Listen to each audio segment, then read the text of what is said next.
नमस्कार दोस्तों।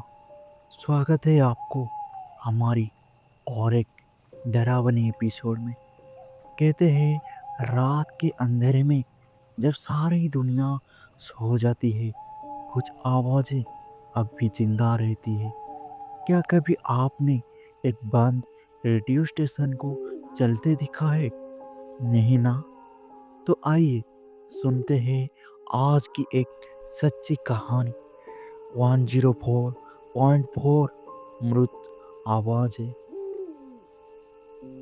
ये कहानी है सुरेश नाम के एक लड़के की, जो एक छोटे शहर छबीला में एक लोकल पत्रकार था। सुरेश को रहस्यमय चीजों की तलाश रहती थी। एक दिन उसे एक पुराना रेडियो स्टेशन देखा, 104.4 एफएम, जो शहर से दूर जंगल के पास एक सुनसान इमारत में था। ये रेडियो स्टेशन 20 साल पहले बंद हो चुका था।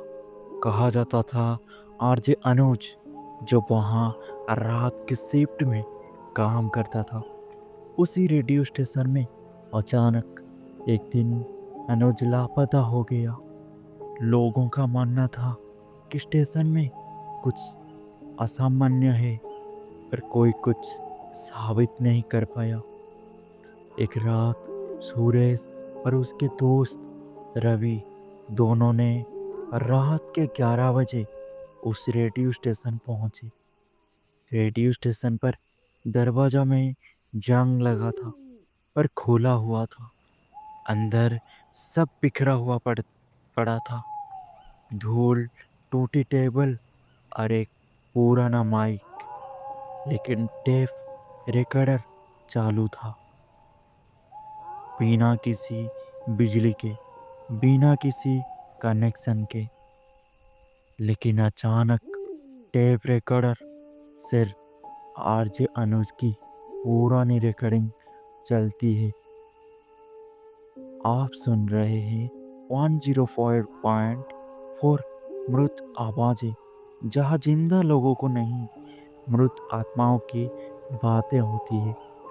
ये सुनकर रवि ने डर कर कहा, भाई ये मजाक नहीं है, यहाँ कुछ गड़बड़ है। लेकिन सूरज ने मुस्कुराया और बोला, बस एक रात रुकते हैं यहाँ और देखते हैं क्या सच है। जब रात के ठीक 12 बजे रेडियो से एक महिला की आवाज आई, हेलो, क्या मुझे कोई सुन सकता है? मैं अनुज की मंगेतर सोनी हूँ। उसने मुझे बुलाया है। वो कहता है मैं आऊँ।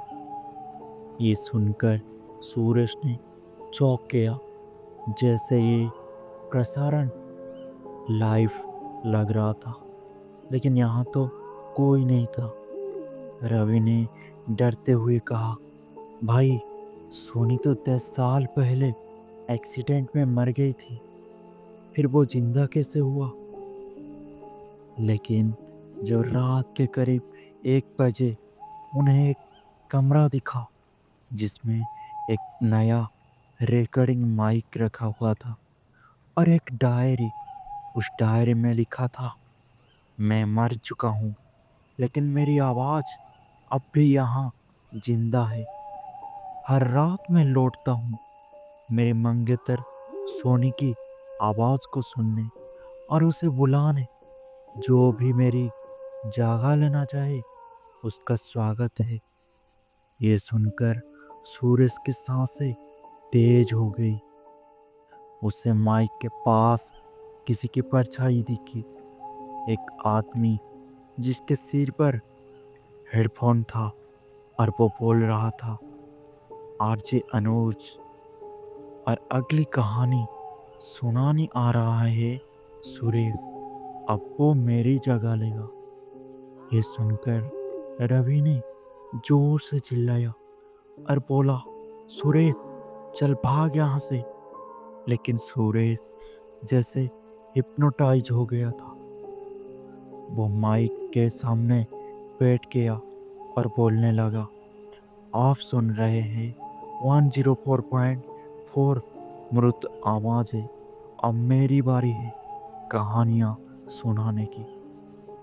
अगली सुबह रेडियो स्टेशन पर रवि अकेला था।